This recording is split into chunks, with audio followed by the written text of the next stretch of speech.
মুখ্যমন্ত্রী মমতা বন্দ্যোপাধ্যায়ের কড়া নির্দেশের পর হাওড়া পুরসভায় বিশেষ বৈঠক।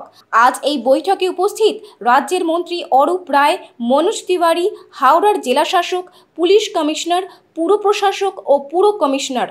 মুখ্যমন্ত্রীর নির্দেশের পর হাওড়া শহরের সামগ্রিক উন্নয়ন কিভাবে আরও ত্বরান্বিত করা যায় এই নিয়ে আলোচনা হয়।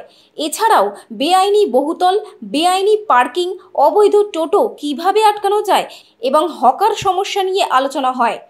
দীর্ঘদিন হাওড়ায় পুরভোট হয়নি, পুরসভার জনপ্রতিনিধি নেই, তাই উন্নয়ন বাধাপ্রাপ্ত হচ্ছে, এই অভিযোগ বারবার এসেছে। সে কারণে আজকের এই বৈঠক। বেআইনি বিল্ডিং, টোটো, বেআইনি জলাশয় বুঝিয়ে ফেলা, এই সমস্ত নিয়ে একটা মিটিং ছিল ইতিমধ্যে আমাদের নির্ধারিত, কিন্তু পরবর্তীকালে মুখ্যমন্ত্রী যে মিটিং করে যে ইনস্ট্রাকশনগুলো দিয়েছে সেগুলোকেও ইনক্লুড করা হয়েছে এর মধ্যে, এবং প্রত্যেকটা ক্ষেত্রে কড়া অ্যাকশন নেওয়ার কথা পুলিশকে বলা হয়েছে।